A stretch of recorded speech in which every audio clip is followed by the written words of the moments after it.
Hello everyone, welcome to study with Shri. देखिए, Uttar Pradesh PCS और RO की प्रीलिम टेस्ट सीरीज चलाई जा रही है 2023 की। यह टेस्ट नंबर आपका 59 है। 58 टेस्ट ऑलरेडी कंप्लीट हो चुका है। प्लेलिस्ट बना रखी है, आप लोग जाकर के देख सकते हैं। देखिए, अगर आप किसी भी स्टेट पीसीएस की प्रिपरेशन कर रहे हैं, जैसे कि बीपीएससी हो, MPPSC, Jharkhand PCS, Chhattisgarh PCS, Uttarakhand PCS, Himachal Pradesh PCS या फिर आरएसओ, तो आप मेरे टेस्ट सीरीज को देखिए, आपको काफ़ी फ़ायदा होगा। या किसी वनडे एग्जाम की प्रिपरेशन कर रहे हैं तो भी आप मेरे टेस्ट सीरीज को देखिए, क्योंकि जो भी क्वेश्चंस हैं वो सभी प्रतियोगिता परीक्षाओं के लिए काफ़ी इंपॉर्टेंट है। देखिए, जो लोग फर्स्ट टाइम विजिट कर रहे हैं मेरे चैनल पे, चैनल को सब्सक्राइब कर लें। सब्सक्राइब करने के बाद से बेल आइकन को प्रेस कर लें कि मेरी जब भी वीडियो आए तो उनको नोटिफिकेशन मिल जाए। देखिए, आप लोग चैनल वीडियो को जो है कि शेयर नहीं करते हैं, ठीक है। वीडियो को शेयर किया कीजिए अपने दोस्तों में। कम से कम एक लोग देख रहे हैं तो 2 4 5 लोगों को शेयर किया कीजिए व्हाट्सएप पे, ठीक है। तो स्टार्ट करते हैं। फर्स्ट क्वेश्चन है, गलत युग्म की पहचान कीजिए। रथ यात्रा मेला वाराणसी, ढाई घाट मेला शाहजहांपुर, कैलाश मेला मथुरा, नौचंडी मेला मेरठ। इसमें से आपको गलत युग्म बताना है, ठीक है, कि गलत युग्म जो है कि कौन सा है। रथ यात्रा मेला ये कहाँ पे लगता है? तो ये आपका वाराणसी में। ढाई घाट मेला ये कहाँ पे? तो ये आपका शाहजहांपुर में। कैलाश मेला ये कहाँ पे लगता है? तो ये जो है कि आपका मथुरा में नहीं लगता है। कहाँ लगता है ये? तो ये लगता है आपका आगरा में, ठीक है। नौचंडी मेला कहाँ लगता है? तो ये मेरठपुर में लगता है। तो आपका गलत युग्म कौन सा है? ये सी ऑप्शन। उत्तर प्रदेश में लॉर्ड कॉर्नवालिस का मकबरा कहाँ पर है? बाराबंकी में, गाजीपुर में, गौतम बुद्ध नगर में, मेरठ में। देखिए, पूछा जा रहा है कि जो लॉर्ड कॉर्नवालिस थे उनका मकबरा जो है कि उत्तर प्रदेश में कहाँ पर है? तो इनकी मृत्यु हुई थी कब? 5 अक्टूबर 1805 ईस्वी में। इनकी मृत्यु हुई थी 5 अक्टूबर 1805 ईस्वी में। और इनका मकबरा कहाँ पे है? तो इनका मकबरा जो है कि गाजीपुर में है। देखिए, लॉर्ड कॉर्नवालिस यह बंगाल के गवर्नर जनरल रहे। इन्होंने बंगाल में अस्थायी बंदोबस्त के रूप में एक नई राजस्व पद्धति की शुरुआत की। देखिए, इन्हीं की देन है सिविल सेवा वो करना, क्योंकि इन्हें जो है कि भारतीय सिविल सेवा का जनक भी माना जाता है। किसको? लॉर्ड कॉर्नवालिस को। निम्नलिखित में से किसने भारत सरकार अधिनियम 1935 को गुलामी का अधिकार पत्र कहा था? जवाहरलाल नेहरू, भीमराव अंबेडकर, राजेंद्र प्रसाद, विनोबा भावे। पूछा जा रहा है कि भारत सरकार अधिनियम 1935 को गुलामी का अधिकार पत्र किसने कहा था? तो किसने कहा था? तो ये कहे थे जवाहरलाल नेहरू जी। देखिए, भारत सरकार अधिनियम 1935 को गुलामी का अधिकार पत्र या दास्ता का आज्ञा पत्र बताते हुए उसकी कठोर आलोचना की थी। किसने? जवाहरलाल नेहरू जी ने। आज़ादी हमारी पहुंच के अंतर्गत है, हमें इसे कसकर पकड़ना चाहिए। निम्नलिखित में से किसका कथन है? सुभाष चंद्र बोस, भीमराव अंबेडकर, महात्मा गांधी, जवाहरलाल नेहरू। देखिए, आज़ादी हमारी पहुंच के अंतर्गत है, हमें इसे कसकर पकड़ना चाहिए। ये कथन जो है कि किसका है? तो ये कथन है आपका महात्मा गांधी जी का। देखिए, भारत छोड़ो आंदोलन 9 अगस्त 1942 को जो है कि इसका प्रारंभ हुआ था, भारत छोड़ो आंदोलन का। उसी समय महात्मा गांधी जी ने कहा था कि आज़ादी हमारी पहुंच के अंतर्गत है, हमें इसे कसकर पकड़ना चाहिए। और इसी अवसर पर महात्मा गांधी जी ने करो या मरो का नारा दिया था। मैं एक समाजवादी और गणतंत्रवादी हूं और मुझे राजाओं तथा राजकुमारों में विश्वास नहीं है। निम्नलिखित में से किसका कथन है? सुभाष चंद्र बोस, जवाहरलाल नेहरू, अबुल कलाम आज़ाद, भगत सिंह। मैं एक समाजवादी और गणतंत्रवादी हूँ और मुझे राजाओं तथा राजकुमारों में विश्वास नहीं है। यह कथन किसका है? तो यह कथन है आपका जवाहरलाल नेहरू जी का। बी ऑप्शन आपका सही है। किस संविधान संशोधन के द्वारा अनुच्छेद 352 के आंतरिक अशांति को सशस्त्र विद्रोह शब्द से प्रतिस्थापित कर दिया गया? 44वां संविधान संशोधन 1978, 42वां संविधान संशोधन 1978, 44वां संविधान संशोधन 1976 एंड 44वां संविधान संशोधन 1976। देखिए पूछा जा रहा है कि कौन सा वो संविधान संशोधन था जिसके द्वारा जो अनुच्छेद 352 है इसमें आंतरिक अशांति को सशस्त्र विद्रोह शब्द से क्या कर दिया गया, प्रतिस्थापित कर दिया गया। ठीक है, तो देखिए जो अनुच्छेद 352 है उसमें राष्ट्रीय आपात की उद्घोषणा का आधार जो है कि आंतरिक अशांति के आधार पर सशस्त्र विद्रोह को रखा गया। किसके जगह पे, तो ये जो है कि राष्ट्रीय आपात की उद्घोषणा का आधार ये जो है कि आंतरिक अशांति के आधार पर सशस्त्र विद्रोह को रखा गया। मतलब कि राष्ट्रपति आपात की उद्घोषणा आंतरिक अशांति के आधार पर नहीं की जा सकती है, बल्कि किसके आधार पर की जा सकती है, तो सशस्त्र विद्रोह के आधार पर की जाती है। ठीक है, ये बातें कही जा रही है। तो ये जो है कि कब हुआ था, तो ये हुआ था 44वां संविधान संशोधन 1978 में। देखिए 44वां संविधान संशोधन कई सारे में लिखा गया है, लेकिन 44वां संविधान संशोधन हुआ कब था, तो 1978 में हुआ था, 1976 में नहीं हुआ था। तो 1976 में कौन सा संविधान संशोधन हुआ था, तो वो था आपका 42वां संविधान संशोधन। ठीक है, जिसको मिनी कॉन्स्टिट्यूशन बोलते हैं। हिमालय पर्वत को 3 मुख्य समानांतर श्रृंखलाओं में बांटा जाता है। उत्तर से दक्षिण में सही क्रम क्या होगा, मध्य हिमालय, बृहद हिमालय, शिवालिक, शिवालिक, बृहद हिमालय, मध्य हिमालय, बृहद हिमालय, मध्य हिमालय, शिवालिक, शिवालिक, मध्य हिमालय, बृहद हिमालय। देखिए हिमालय पर्वत की बात की जा रही है कि जो 3 प्रमुख समानांतर श्रृंखलाओं में जो बांटा गया है उसमें से जो है कि उत्तर से दक्षिण में सही क्रम क्या होगा। देखिए उत्तर अगर हम मैप में देखें तो उत्तर जो है कि ऊपर होता है, दक्षिण नीचे होता है, राइट साइड में पूरब होता है और लेफ्ट साइड में पश्चिम होता है। तो देखिए जो हिमालय है सबसे ऊपरी जो है, सबसे ऊपर वो क्या है, वो ट्रांस हिमालय है। उसके बाद से दूसरे नंबर पे आता है कौन सा, बृहद हिमालय, जिसको महान हिमालय बोलते हैं। तीसरे नंबर पे आता है आपका मध्य हिमालय, या बोल सकते हैं उसको लघु हिमालय। एंड चौथे नंबर पे आता है आपका कौन सा, शिवालिक आता है। मतलब कि ट्रांस हिमालय, बृहद हिमालय, मध्य हिमालय और शिवालिक। तो ट्रांस हिमालय की इसमें तो बात ही नहीं की गई है। 3 प्रमुख समानांतर श्रृंखलाओं की बात की गई है, मतलब कि बृहद हिमालय, मध्य हिमालय और शिवालिक। तो बृहद हिमालय, मध्य हिमालय और शिवालिक कौन सा है, तो ये सी ऑप्शन हो जाएगा। पूछा जा रहा है कि उत्तर से दक्षिण का सही क्रम क्या होगा, तो ये होगा बृहद हिमालय ऊपर आएगा, उसके बाद से उसके नीचे मध्य हिमालय, उसके नीचे शिवालिक, उत्तर से दक्षिण की तरफ। पृथ्वी के कुल आयतन से सबसे अधिक हिस्सा किस परत का है, मेटल, क्रस्ट, क्रोड, उपयुक्त तीनों का बराबर। देखिए पृथ्वी के कुल आयतन में से सबसे अधिक हिस्सा किस परत का है। देखिए जो पृथ्वी की परत है सबसे ऊपर जो है कि क्या है, ऊपरी हिस्सा क्रस्ट है। ऊपरी हिस्सा क्या है पहले नंबर पे, मतलब सबसे वो क्रस्ट है, और ये है आपका 0.5% है। ठीक है, क्रस्ट। उसके बाद से दूसरे नंबर पे आता है मेंटल। ठीक है, ये आता है आपका दूसरे नंबर पे। ठीक है, इसका जो है कि क्या परसेंटेज है, तो इसका है आपका 83%। ठीक है, और तीसरे नंबर पे नीचे जो आता है वो आता है क्रोड, इसका है आपका 16%। तो सबसे अधिक हिस्सा किसका है, तो सबसे अधिक हिस्सा है आपका मेंटल का। ठीक है, ए ऑप्शन आपका सही है। ग्रांड चाको क्या है, यह अमेजन नदी द्रोणी के विश्वतीय वर्षा वन है। यह अर्जेंटीना के मध्य भाग की घास भूमियाँ हैं। यह उत्तरी अर्जेंटीना और पश्चिमी पराग्वे निम्न भूमि प्रदेश के घने वन और घास हैं। यह ओरिनोको नदी द्रोणी घास के मैदान है।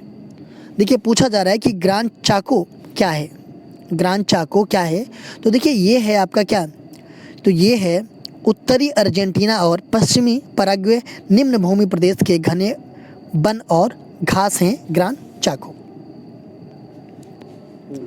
प्रत्येक वर्ष 4 फरवरी को विश्व कैंसर दिवस मनाया जाता है। इस दिवस की शुरुआत कब की गई थी, 4 फरवरी 1998 को, 4 फरवरी 2000 को, 5 फरवरी 2002 को, 5 फरवरी 2004 को। देखिए प्रत्येक वर्ष 4 फरवरी को क्या मनाया जाता है, विश्व कैंसर दिवस मनाया जाता है। इस दिवस की शुरुआत जो है कि कब की गई थी, तो देखिए प्रत्येक 4 फरवरी को तो विश्व कैंसर दिवस मनाया जाता है। यह दिवस जो है कि अंतर्राष्ट्रीय कैंसर के नियंत्रण हेतु union for international cancer control की एक पहल है, और ये जो है कि 4 फरवरी 2000 को जो है कि पेरिस में कैंसर के खिलाफ विश्व शिखर सम्मेलन के दौरान हुई थी। तो तब से जो है कि ये मनाया जाता है विश्व कैंसर दिवस 4 फरवरी को। पहली बार कब मनाया गया था? तो 4 फरवरी 2000 को मनाया गया था विश्व कैंसर दिवस। संयुक्त संसदीय समिति में राज्यसभा के कितने सदस्य शामिल होते हैं? 10, 15, 5, 6। बात की जा रही है संयुक्त संसदीय समिति की। इसमें राज्यसभा के कुल कितने सदस्य शामिल होते हैं?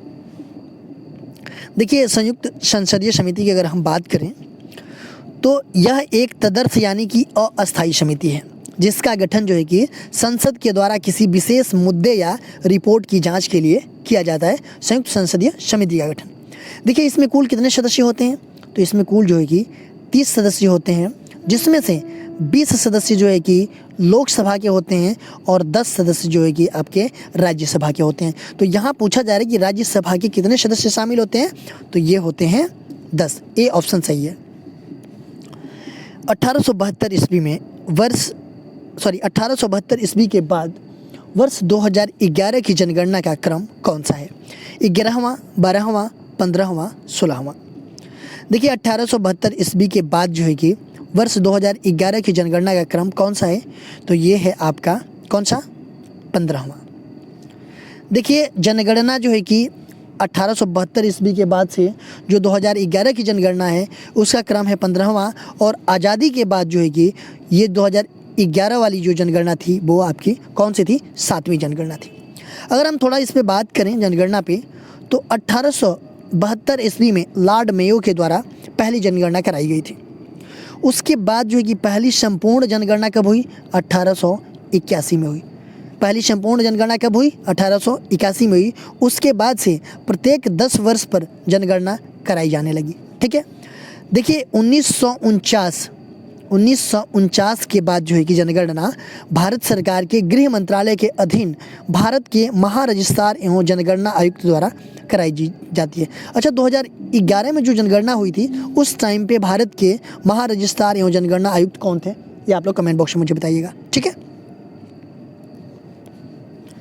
15वीं जनगणना 2011 के अनुसार भारत में अनुसूचित जनजातियों की संख्या 10.42 करोड़ है, जो कि देश की कुल जनसंख्या का कुल कितना प्रतिशत है? कितना प्रतिशत है? तो ये है आपका 8.6%। अच्छा, भारत की कुल जनगणना जो है कि 2011 के हिसाब से कितनी है? आप लोग मुझे कमेंट बॉक्स में बताइएगा। ठीक है, कि 2011 के हिसाब से भारत की कुल जनसंख्या कितनी है? ठीक है। ऑक्टोपस में खून का रंग कैसा है? नीला, लाल, गुलाबी, काला। बात की जा रही है ऑक्टोपस की। इसके जो ब्लड होते हैं वो किस कलर के होते हैं? तो इसके ब्लड जो है कि किस कलर के होते हैं? तो ये होते हैं नीला कलर के। देखिए, अगर हम बात करें ऑक्टोपस की, तो यह एक समुद्री जीव है और ये 8 पैर वाला जीव है। कितने पैर होते हैं इसके? तो 8 पैर होते हैं, और इसका ब्लड होता है वह नीला होता है। क्यों? क्योंकि इसके ब्लड में जो है कि तांबे की मात्रा जो है कि ज़्यादा होती है, इस कारण जो है कि इसका ब्लड नीला रंग का होता है। ठीक है। किस कारण होता है? कि इसके ब्लड में तांबे की मात्रा ज़्यादा होती है। रीढ़ की हड्डी वाले प्राणी किस प्रजाति के अंतर्गत आते हैं? Annelida, chordata, Cnidaria, arthropoda. देखिए, रीढ़ की हड्डी वाले जो प्राणी होते हैं वो किस प्रजाति के अंतर्गत आते हैं? तो वो आते हैं किस प्रजाति के अंतर्गत? तो वो कार्डेटा के प्रजाति के अंतर्गत आते हैं। ठीक है। निम्न कथनों में से कौन सा कथन असत्य है? एथिलीन गैसीय रूप में पौधे में पाया जाने वाला हार्मोन है। एथिलीन द्वारा पौधे की अनुप्रस्थ लंबाई में वृद्धि होती है। एथिलीन जो कि पौधे की अनुदैर्ध्य लंबाई में वृद्धि को रोकता है। एथिलीन हार्मोन्स का निर्माण पौधों के केवल तने वाले भाग में होता है। पूछा जा रहा है कि निम्नलिखित कथनों में से कौन सा कथन असत्य है? असत्य कथन पूछा जा रहा है। तो देखिए, इसमें असत्य है आपका कि एथिलीन हार्मोन्स का निर्माण पौधों के केवल तने वाले भाग में होता है। देखिए, ये क्या है? ये असत्य है। एथिलीन हार्मोन्स का निर्माण जो है कि पौधे के केवल तने वाले भाग में नहीं होता है, पौधे के जो है कि प्रत्येक भाग में होता है। ठीक है। तो ये गलत है आपका डी ऑप्शन। अधिक सांद्रता वाली मृदा में उगने वाले पौधे क्या कहलाते हैं? हेलोफाइट्स, हिलोफाइट्स, सेमोफाइट्स, स्क्लेरोफाइट्स। पूछा जा रहा है कि अधिक सांद्रता वाली मृदा में उगने वाले पौधे क्या कहलाते हैं? तो वो कहलाते हैं हेलोफाइट। ये जो है कि अधिक सांद्रता में वाली मृदा वाले उगने वाले पौधे कहलाते हैं। हीलोफाइट्स की अगर हम बात करें तो जो दलदल में पौधे उगते हैं उनको हम हीलोफाइट्स कहते हैं। अगर हम बात करें सेमोफाइट्स की तो जो बालू में पौधे उगते हैं उसको सेमोफाइट्स कहते हैं। और जो काष्ठीय झाड़ीदार पौधे होते हैं उनको जो है कि स्क्लेरोफाइट्स कहते हैं। ठीक है।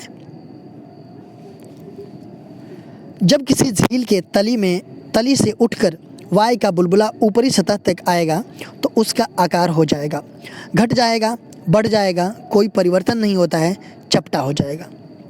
पूछा जा रहा है कि किसी भी झील के तली से अगर वायु का कोई बुलबुला ऊपरी सतह तक आता है तो उसका आकार क्या होता है?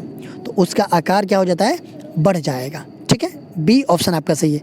देखिए क्या होता है कि जब वायु का बुलबुला झील की तली से ऊपर की ओर उठने लगता है तो तली की अपेक्षा मतलब तली में जो दाब होता है वो ऊपर क्या होता है? वो घटने लगता है। ठीक है, जब नीचे से कोई बुलबुला ऊपर उठेगा तो तली में जो दाब रहेगा वो अधिक रहेगा, जब ऊपर आएगा ना तो उसका दाब जो है कि ये घटने लगेगा। तो जब दाब घटने लगेगा तो इसका आकार आयतन क्या होगा? बढ़ेगा ही बढ़ेगा। ठीक है, तो इस वजह से जो है कि वायु के बुलबुले का आयतन बढ़ जाता है, क्योंकि ऊपर आते टाइम पे उसका क्या होता है? दबाव कम हो जाता है। ठीक है, तो ये हो जाएगा आपका बी ऑप्शन। निम्नलिखित में से किसमें चैम्बर वाला दिल पाया जाता है? काकरोच, छिपकली, मेंढक, बंदर। पूछा जा रहा है कि किसमें चैम्बर वाला दिल पाया जाता है? तो वो पाया जाता है आपका काकरोच में। देखिए इसमें जो है ना 13 चैम्बर वाला दिल पाया जाता है। ठीक है, काकरोच में। तो ये ऑप्शन आपका सही हो जाएगा। असत्य कथन बताइए। उपस्थित सम मछलियों में निषेचन आंतरिक होता है। सभी इकाइनोडर्म सजीव प्रजक होते हैं।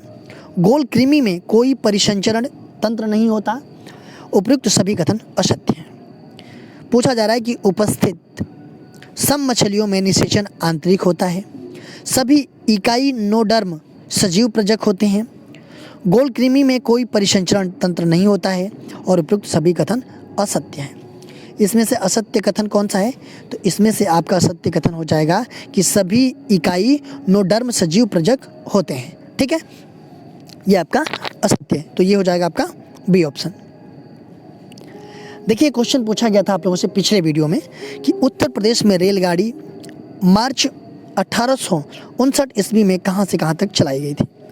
प्रयागराज से कानपुर, प्रयागराज से लखनऊ, प्रयागराज से वाराणसी, प्रयागराज से प्रतापगढ़। देखिए उत्तर प्रदेश की बात की जा रही है कि उत्तर प्रदेश में जो प्रथम रेलगाड़ी है वो मार्च 1859 ईस्वी में कहाँ से कहाँ तक चलाई गई थी? तो देखिए ये चलाई गई थी इलाहाबाद से कानपुर तक, मतलब कि प्रयागराज से कानपुर तक। कब चलाई गई थी? तो ये 3 मार्च 1859 ईस्वी में इलाहाबाद से कानपुर तक चलाई गई थी। देखिए ये भी क्वेश्चन आता है कि भारत में प्रथम रेलवे लाइन कहाँ चलाई गई थी, मतलब रेलगाड़ी कहाँ चलाई गई थी? तो वो चलाई गई थी 16 अप्रैल 1853 ईस्वी में। कहाँ से कहाँ तक? तो ये चलाई गई थी मुंबई से ठाणे के बीच 34 किलोमीटर। और किसके कार्यकाल में चलाई गई थी? ये आप लोग कमेंट बॉक्स में मुझे बताएंगे, क्योंकि ये क्वेश्चन जो है कि बहुत बार मैंने पढ़ाया है। ठीक है, आज का क्वेश्चन देख लेते हैं।